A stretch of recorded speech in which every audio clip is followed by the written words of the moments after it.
Under the sun, the fields are alive. Cheering crowds and the teams collide. In these moments, we stand tall and free. Floors pride, it runs deep in me. With every touchdown, we rise and we cheer. Unity and spirit, the heart of the year. Raising voices, let's make it loud. In Florida's high schools, we're so damn proud. From the bleachers to the end zone to go, football and cheers make our spirits grow.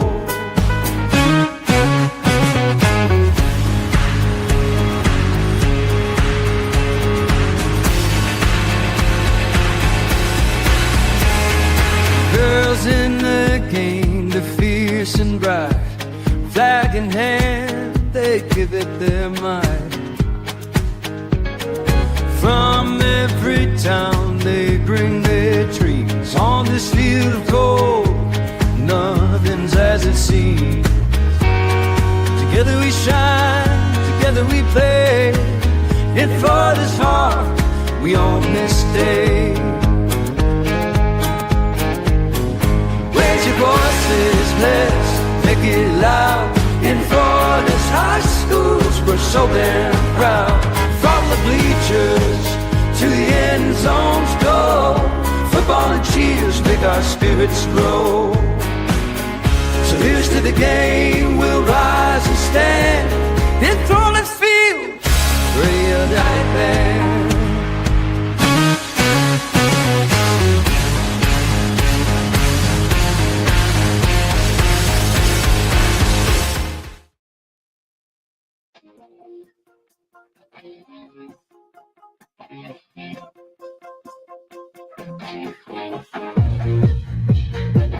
All right, welcome to the South Florida edition of the Blitz here as we come to you here and here on FloridaHSFootball.com, and appreciate everybody joining us here as we roll along here. And as I see the comments here already here, and I'm gonna address this comment here real quick here because somebody said Northeast Florida was last update was 13 days ago. Yes, that is for a particular reason because I had a family emergency last week, and I am sorry for those that our shows that we do usually normal on Wednesday. We did not have our shows last week. I definitely apologize. Family emergency that kind of took us 2 days out of commission here, so I definitely again apologize, but we will be back with our shows tomorrow with the other shows, the Central Florida, Northeast Florida, North Central Florida, and the Panhandle. And so thank you for understanding. It's something that it was really a tough situation that we had to deal with, and again can't be two places at once, unfortunately, and family comes first every single day. So thank you. So Chris, how you doing, my man, as we roll along here? I'm doing good considering I got a question here. Who needs a 4:30 a.m. wake up call? Yeah, that's my day. The wake up call. Ooh, boy. Yeah, indeed. And as we roll along here, let's go ahead and get into our Blitz lines here with everything that we've got going on here. Of course, South Florida always has stuff happening in South Florida. Of course, our interview coming up tonight is Helder. He just said it to me right before we came on, and I'm going to end up. Valle, did you hear him out? He say, Chris, I am so apologize to coach on this one because it's and it's not the first time. It'll probably take about 10 more times before I can get it correct on the pronunciation, but hopefully he'll be able to help me here as we go when we go to the interview here in the next little bit here. But as we roll along here in terms of South Florida stuff here, at least you know what, I got to say this: Mother Nature at least did not put a lot of games in the proverbial graveyard last week in South Florida, so that's a good thing. Yeah, a good blessing in the sky for South Florida this weekend. But still, we had some games on Monday, and we still had some games on Saturday. So yeah, And no, it is what it is, in terms of the stats, in terms of things, in terms of dealing with South Florida. But boy, Royal Palm Beach, Camden County. Royal Palm Beach gave Camden County a game, but Royal Palm Beach dealt with their first loss of the season, and but a good test there for the Wildcats under first-year head coach Sam Curry, who hey, they're very much well in contention for a playoff berth. Yeah, Royal Palm Beach. That game's going to pay a dividend for them. Whether you win or lose that game, they expected to lose. We expected them to lose that game, but that's going to pay a big dividend for them. No, you're absolutely right. That will pay big dividends here in terms of the playoff rankings later on when we go to talk about it on our Drive the State show here coming up at 10 o'clock Eastern, 9 o'clock Central Time. But when we're looking at a couple other things here, I'm trying to. Because I thought I saw the score, but I'm not sure. West Broward, did they? And then hold on one second here, because I did not have that. But going Calvary Christian versus North Miami. So I'll pull that up. Calvary Christian. How about this one to them on this one? By the way, okay, so sorry. Go back to West Broward Flanagan real quick. It was a 20-8 win. I did know West Broward won. I just couldn't remember the exact score, but it was 20-8. West Broward gets that win over Flanagan. So West Broward 2-2 on the season. And then going to Calvary Christian Fort Lauderdale, they pick up another big win in North Miami, their first loss of the season. So I thought North Miami had a chance, but you and Reno picked right, Chris, on this one. Yeah, and that it is. I don't know. I mean, West Broward, they won pretty big. So, but yeah, who knows? But Calvary Christian picking up that win over North Miami, that was a big win there for them.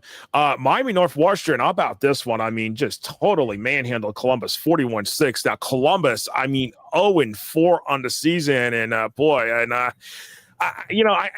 there's a lot more questions about Columbus now. It seems like it just seems like they can't get any point scoring, and they got a big district game this week. This is what I'm gonna say this in prefaces, but honestly, if Columbus doesn't beat South Dade this week, I will have a hard.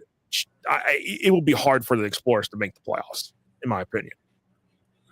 Yeah, and I don't see it happening because South Dade is probably a much better program right now than Columbus.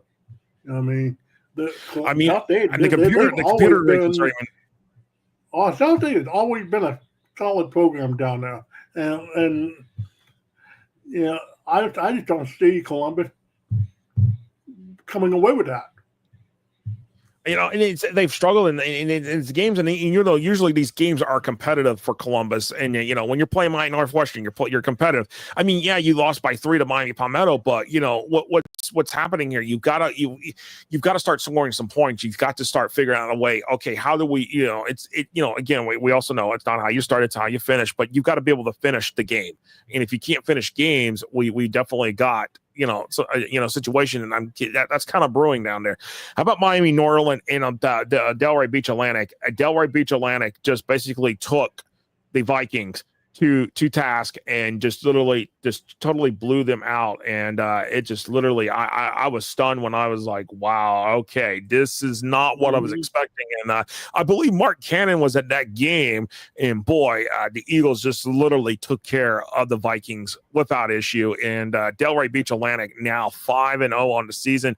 Miami Norland's 2-3, and Miami Norland's got a key critical district game this week against Archbishop McCarthy, and Archbishop McCarthy is no write-off, by the way.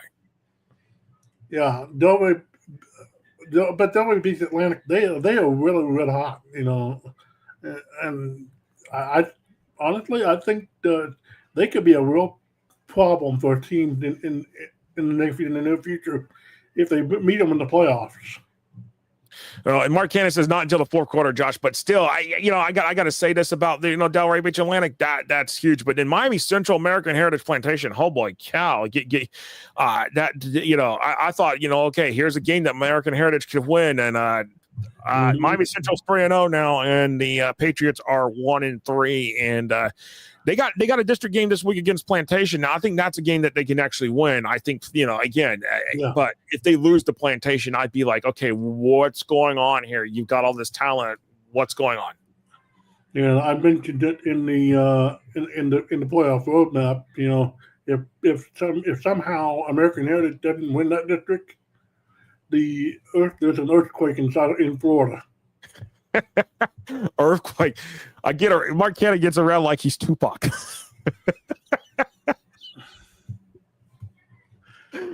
All right. With that said, that's pretty much a look at what we got. Some in the South Florida stuff in terms of obviously there, between South Florida, there's over 100 programs. Can't get to them all every week, but there's one program that we're going to talk about, and that's Immaculata-La Salle coming up here with our interview with head coach Helder Valle. I'm hoping I get the last name right by the time we're done with the interview here. But I appreciate Coach being able to come on here when we come out after our break here. But Immaculata-La Salle, the Royal Lions, they've only given up, according to my notes and my records, 3 points all so far this season in 5 games. They are playing lights out, and they're looking for their first district title in over 50 years. And you know what? With the way some of the South Florida landscape looking, I think that could happen here, Chris. And we'll have that interview coming up here in just a minute here after we come back from our break. We'll be right back here on the South Florida edition of the Blitz here on FloatHSFootball.com.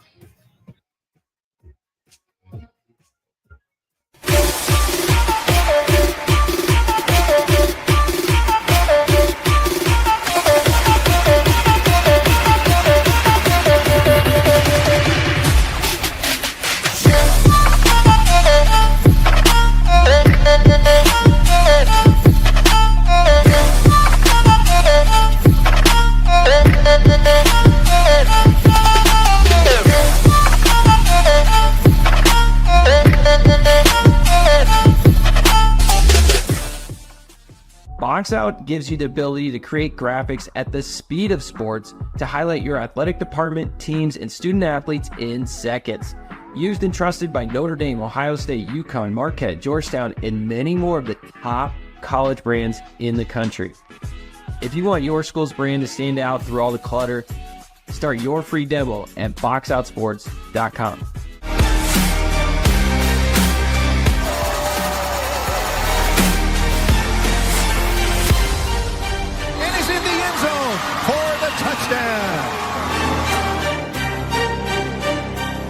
Touchdown!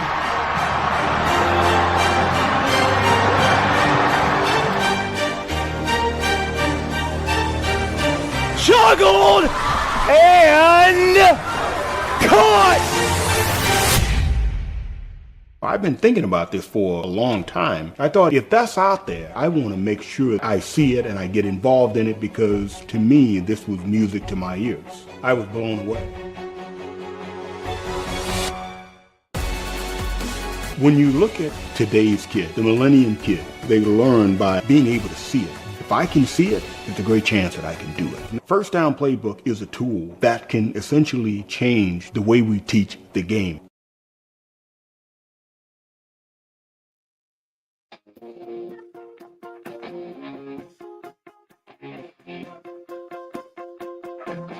All right, welcome back here to the South Florida edition of the Blitz here on FloridaHSFootball.com. And I got to say, one of the hottest teams right now sitting in South Florida is actually one of the smaller programs, and that is the Immaculata-La Salle Royal Lions. Head coach Helder, I'm gonna try it again. Help me here, coach. Help me here. I think you're. Hold on one second, coach. We got you muted here. Something here. Let me go. Let me make sure. There we go, coach. Help me here with your last name Valle. Valle. I will. I know it looks like one pronunciation, but Valle. Head coach Helder Valle joining us here. Coach, what a start y'all have had this year so far. And when I was looking at my notes and looking at everything that I've entered through, 5 weeks of play, I think you've only given up like 3 points, and that's impressive. Just talk about this, because you've been building this program up. Obviously, a program that has, had many years of struggles, obviously, but you've built a program that has been, become a playoff contender in recent years. And y'all are vying for, the first district title in like 50 some years. And really there's a lot of favorable things that could lead to that this year. Just talk about the program and being what you've done there, as being the head coach there. Yeah, so a lot of it has to do with just, 7 years ago, I was hired to be the head coach there, and never had head coaching experience. But the athletic director, he took a chance on me, Nicholas Fernandez, and I'm forever grateful for that chance in it. Our staff, we've been together since 2017. We were part of that 8-seed Miami High run that made it all the way to the state semifinals. And then, we all gathered together, and, La Salle was the actual spot of that was, we got hired, and then in that aspect of it. And it's really have been a process. It's really been a ups and downs in it, but it's just a level of consistency, just how everyone has bought in, just how, the support of the administration, our principal, Sister Kim, and our just admissions, our vice principal, Monica Ore, everybody has made a decision just to be committed just for the betterment of just the school, the program, and just to help our youth in today. But I mean, last year, what a run we had. We were 2 games away from a state title. And most importantly, just we want to continue to have that standard. And I think just having that experience led a lot of, bad taste in our mouth, especially how it ended. And now this year, we wanted to make it a point proven that we wanted to show that it wasn't just a one-year fluke, that it wasn't because of X, Y, and Z. It was because of the core guys that we have. So it's been a great experience. It's been a humbling experience. It's been all types of emotions as a head coach, but just forever grateful for the opportunity. And like I always tell the guys, man, it's a privilege to be here. And what an opportunity I get to go and work at the best high school in America. So. I mean, with that said, Coach, I mean, talk about the landscape, and especially in Miami-Dade County, it's a very competitive landscape, as you know. And I mean, just, when it comes to, not just, just obviously the programs, but the talent, I mean, where does this, I mean, how do you figure out when you, in terms of even getting a schedule together, trying to figure out how do you build this, going forward? Well, to be honest, the transfer portal originated from Miami-Dade County, and you just have to understand it comes with the territory of things. Teams, you're one loss away from chaos of every aspect of it.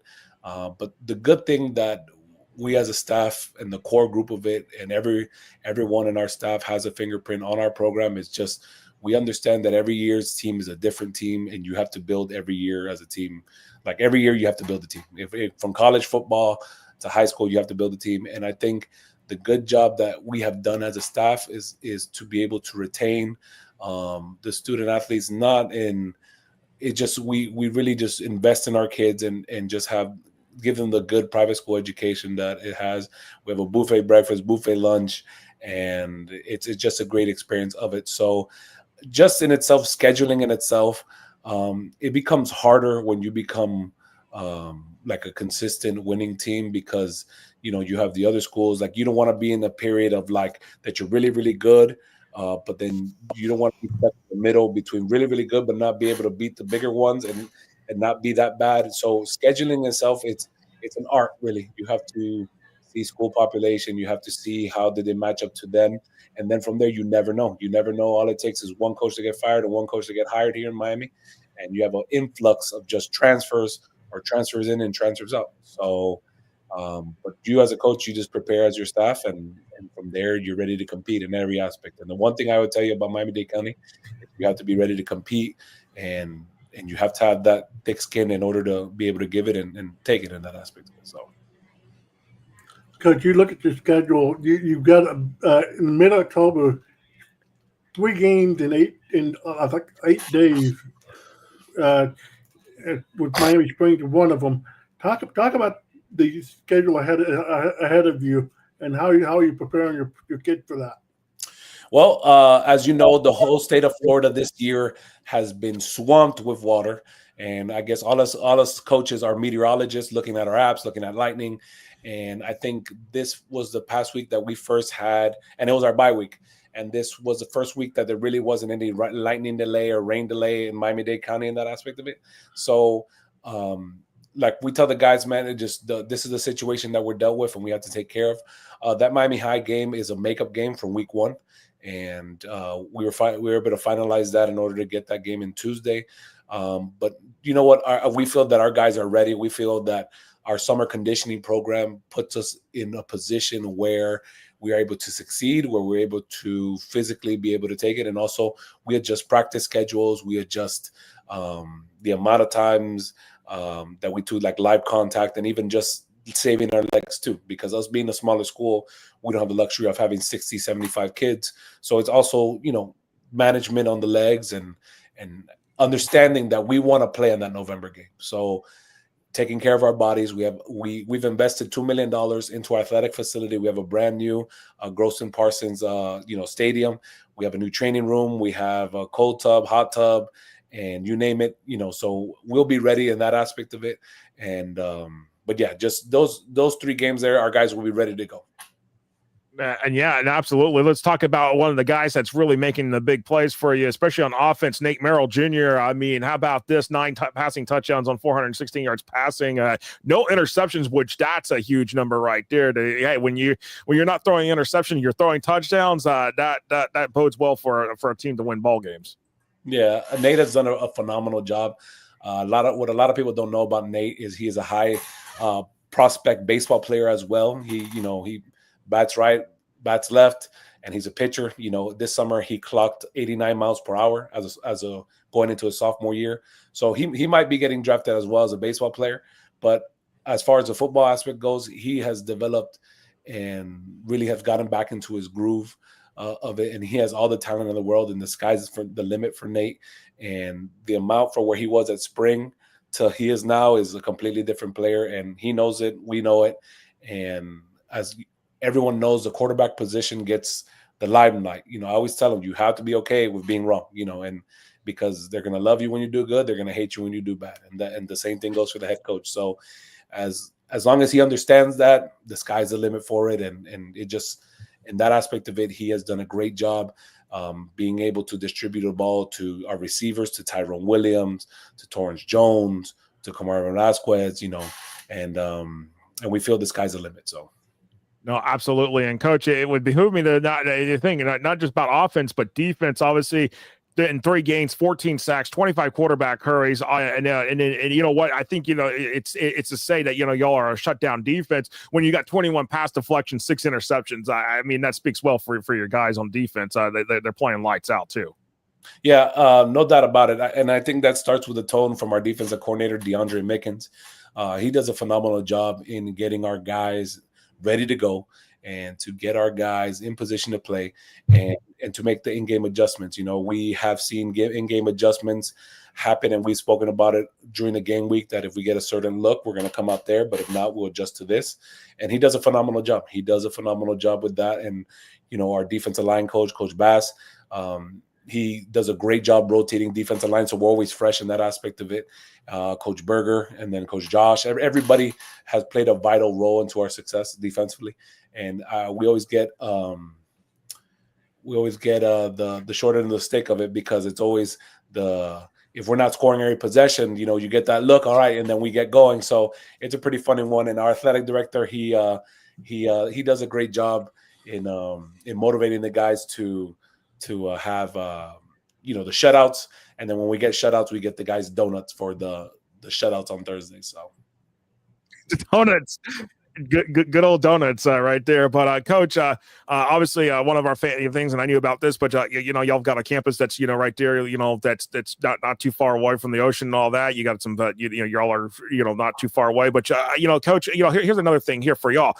The game that y'all had against Booker T. Washington, I mean, to do what y'all did against a program that has been traditionally been everybody's nemesis in Miami-Dade County for years. But for the thing, I know that things have changed there, but just for the guys being able to just beat a program like that, that's had that a lot of people's numbers. How did that feel for y'all when y'all got that?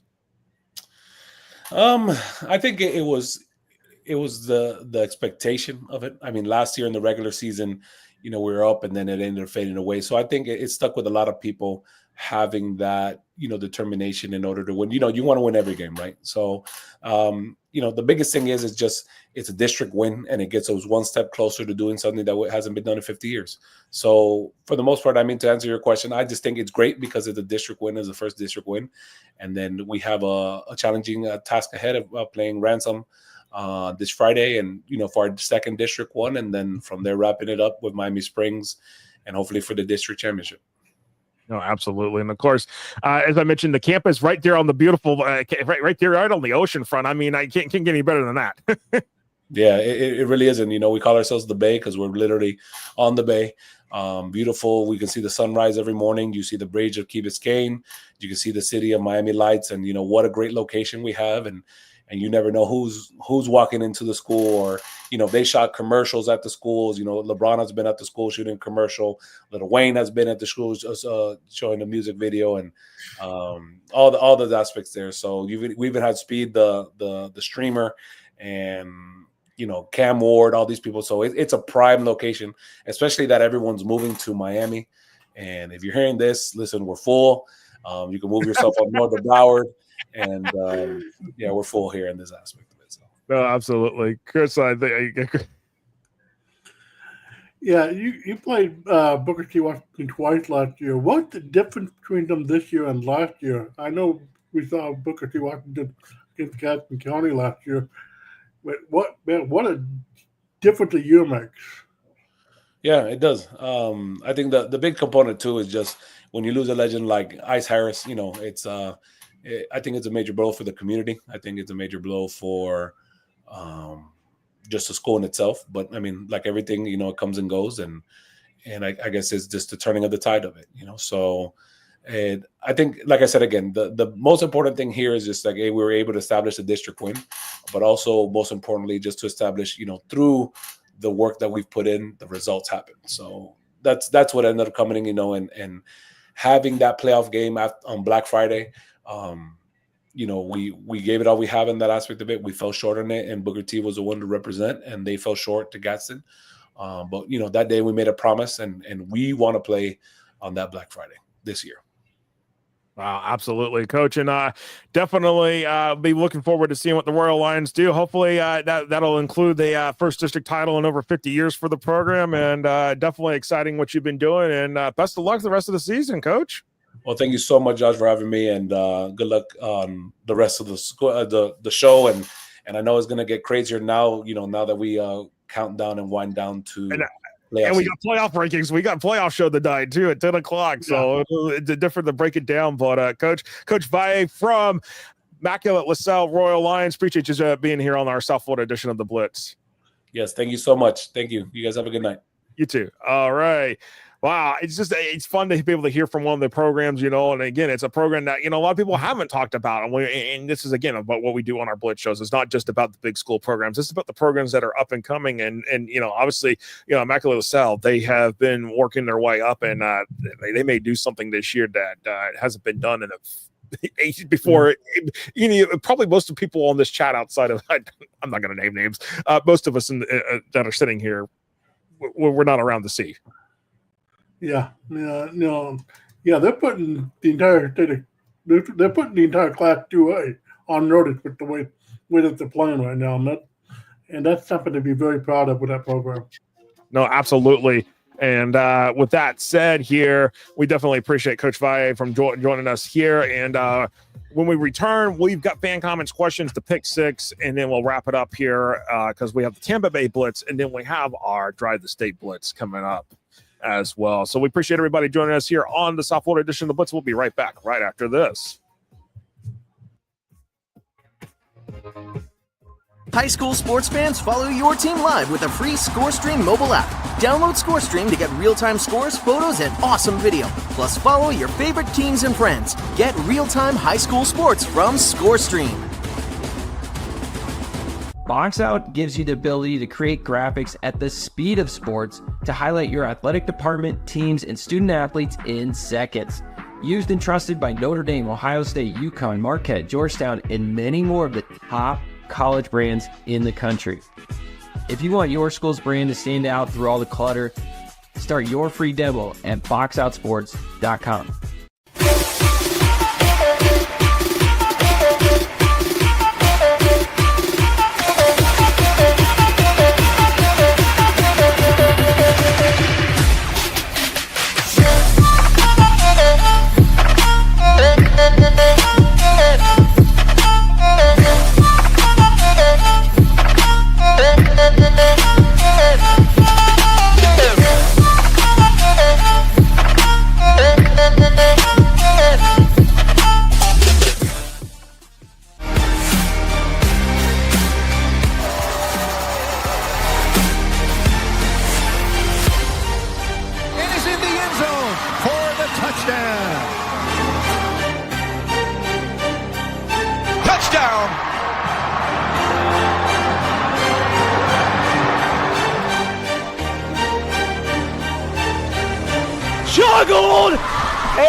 Welcome back here to the South Florida edition of the Blitz here. Sorry in the chat, I had to switch something on the screen real quick, and so some of the comments not showing there as I had to switch out a couple things here. But give me the Krispy Kreme, please. And Chris said Krispy Kreme, Shipley's in Texas. Ooh. Please do this. Do tell what that entails. There was Shipley's in Texas. Is it cream-based donuts? If you haven't had Shipley's in Texas, those are some damn good donuts. Oh man! Fortunately for me, I have not been unfortunately for me, I have not been to Texas. So maybe that has to go on the list sometime for the bucket list, so to speak.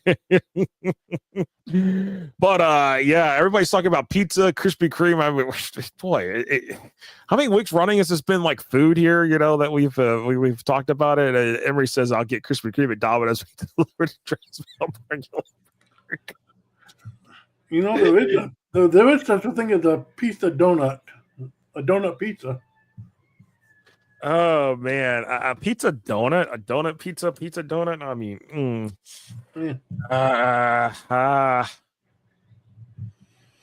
and make your blood pressure go up.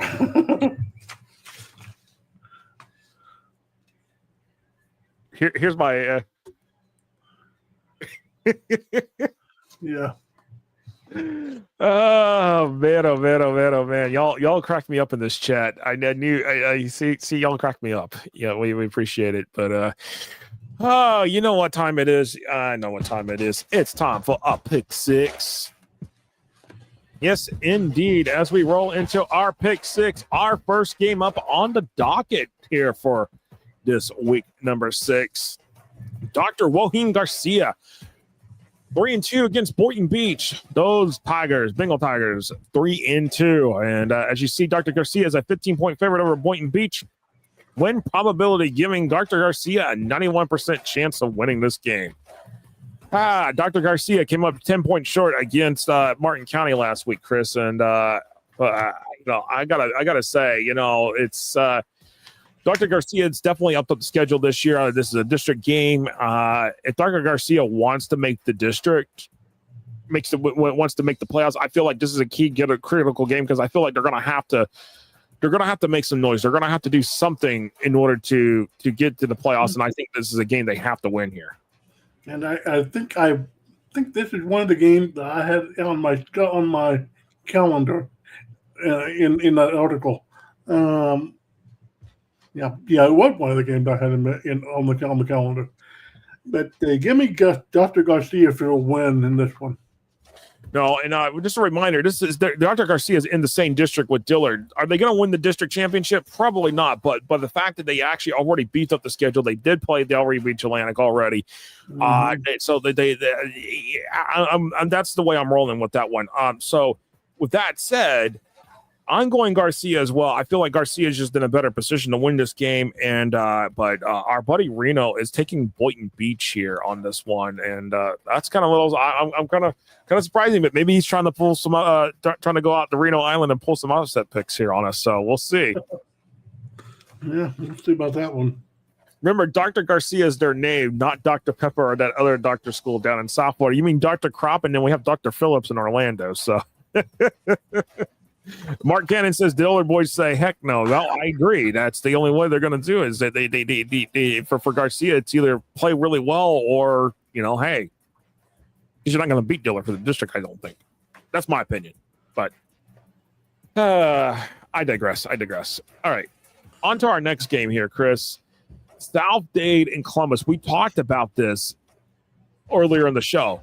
South Dade is an 8-point favorite according to the Florida Power Rankings Index. Win probability giving South Dade a 77% chance of winning this game. I say this is a game that Columbus has to win to keep playoff hopes alive. I really think this is a game you have got to win here, because if you don't win this game, I just don't know where it's so, because we don't know what the week 9 game is going to be for Columbus yet. We don't know what the GMAC game is going to yet. Right, But and it doesn't look good for them either. no, and it's going to be against somebody that's probably either going to be like a Miami Northwestern or a Miami Central, and it's just not going to be good either way. I don't think the draw is going to be really good in terms for the Explorers in this situation right now. Yeah, and Columbus. Boy, I cannot put my finger on what's going on with this team. But South Dade, they're struggling as well, which is really surprising me. This game is weird. Give me South Dade. Okay.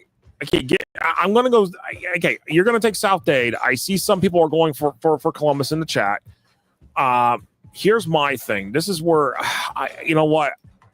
I'm going for Columbus to get the win here. I'm not saying that the computer is wrong. I just feel like this is going to be the one where I feel like they can get it. Okay, if there's motivation here at this point, after especially you came up 3 points short against Miami Palmetto 2 weeks ago, you obviously got ran off the road, obviously by Northwestern, and I feel like they kind of pick up the pieces here. But if they lose this game, here's the situation. Here's what it looks like for them. And I had it pulled up here. Here's what it looks like for him here for Columbus at this particular point. Oh, if I can get it back up here, there we go. With the schedule here, okay. Obviously, next week play Miami High. Obviously, that's going to be a win right there. Okay, that guarantee win. Miami High is just having issues beyond issues. That's a winnable game. That's a winnable game. Southbridge, not a winnable game. Coral Gables, that's, I think, mostly winnable. Your to-be-determined opponent in the GMAC, it could be Southbridge, it could be Northwestern, it could be Miami Palmetto, it could be Miami Central. I feel like if it's going to be any of those teams, go ahead and put the GMAC game as an L. All right? Yeah. So right now, as I'm looking at it, 2 wins right this second. True North, that's probably a win. So we're looking at 3 wins. Yes, Columbus has played a tough schedule, but you have got to win in that tough schedule a couple of games. You can't just lose every game and then hope to backdoor into the playoffs like this. To me, and the way that they're playing, I just don't see them getting in that large. I really don't. I mean, there has to be some wild things that happen for me to think that the large bid's going to come for them. I just really do. So, with that said, I'm going Columbus. Reno's going South Dade. You're going South Dade, but I feel like Columbus is going to pick up their stride here. So, with that said, our next game, Miami-Killian, 3-1, Gulliver Prep, 2-2, both teams. This is a district game. Killian is actually playing really well this year, and I got to say it. The Cougars are looking really good here. And with that said, the computer is saying Miami-Killian 13-point favorite over Gulliver Prep, giving them an 88% chance of winning. Yeah, I agree with it. Give me Killian to win by a couple of touchdowns. Yeah. With that said, that our buddy Reno is going with Killian as well, and I'm going to go with Killian as well here. I feel like that it's Killian's year in this situation, and potentially could keep Gulliver Prep out of the playoffs potentially. We'll have to see here as we roll along here because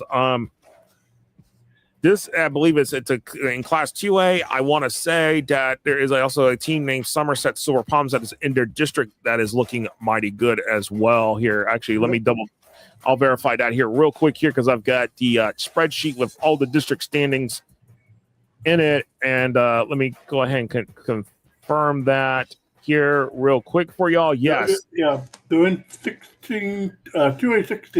2A16 here. So, really, I feel like, right? Somerset Silver Palms, Miami-Killian, it's going to come down to them for that district title, I think. I think Gulliver Prep may be looking in the outside looking in this year, which is not typically we hear of that. Looking at my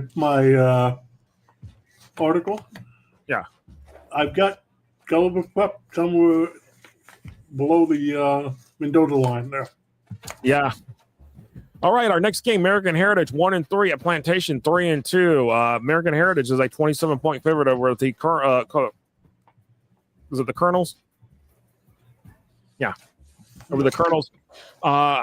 Win probability giving the Patriots a 98% chance of winning this one. I feel like you got to win this game here. If you lose the Plantation, and I got more questions than Carter has liver pills. Yeah, I think American Heritage should win this game. They will win this game. It shouldn't be close, and I don't think it will be close. Give me American Heritage. Yeah, and you know what? Reno wrote Plantation. I don't know why he wrote Plantation. Maybe he's thinking American Heritage Plantation. So I'll give him the benefit of the doubt in American Heritage Plantation here in this one, and we'll roll with that. American Heritage Plantation. As for me, I just feel like that but you lose this game, I'm going to bring in questions next week. So be prepared.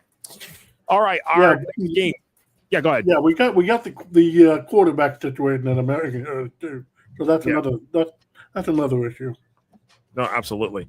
All right, our fifth game, Archbishop McCarthy versus Miami Norland. Oh boy, the Mavericks versus the Vikings, and the computer is calling McCarthy a 1-point favorite over Norland. The computer is on the win probability a split right down 50-50. Usually the computer is giving me when I have these 1-point, 2-point games, usually there's not a 50-50. This one, 50-50 on the mark. Yeah, and Miami New Orleans played a tougher schedule, but I think that schedule is going to come back to bite them in this game. McCarthy is a much better team. Give me McCarthy by 3 points. Wow. Okay, so I want to pull something up here because I'm trying to remember something from last year being a little wonky about this district game. In this district, Nolly says Norland 50-50. Come on, Norland, you can do it. Well, I got to go back to something here because there's just something that I remember from last year, but I've got to pull it up because I should have pulled it up before the show started. But yeah, okay, never mind. Never mind. I thought it was something else, but it's something else it's weighing on my mind. But last year, Norland won this game 49-16 here. A lot of me says Norland. I believe this game's at Traz. I go Norland here in this one. Who did you got, Chris, again? I got McCarthy. Wow. Okay, so you're going to take McCarthy.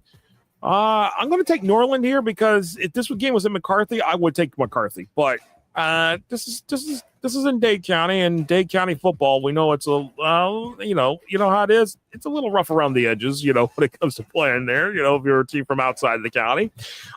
With that said, Reno is going McCarthy as well. So we will see if the computer is right, or in Reno and Chris are right, or if I'm right in terms of the human pick. All right, our final game on our pick six for South Florida is St. Brendan 4-1, Key West 3-2. St. Brendan a 19-point favorite over the Conks, giving St. Brendan a 95% chance of winning. So, Mark Cannon, almost good doesn't get you anywhere. Almost good is just about like saying, you know what? I mean, that's going to be a long road trip.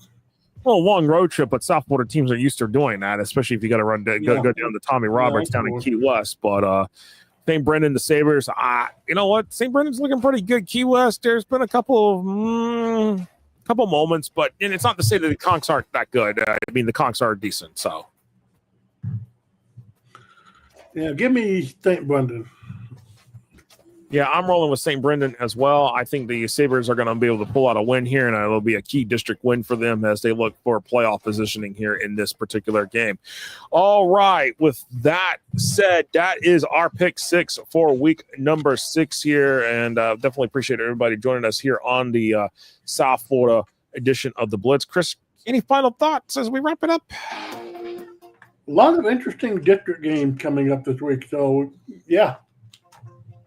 Oh, absolutely. And with that said, we got the Tampa Bay Blitz. We'll have head coach Antonio Thomas coming on from Auburndale, and one that Chris suggested, and we'll be bringing him on here for our Tampa Bay edition of the Blitz. We're kind of a few minutes behind, but we'll be on here in just a moment here.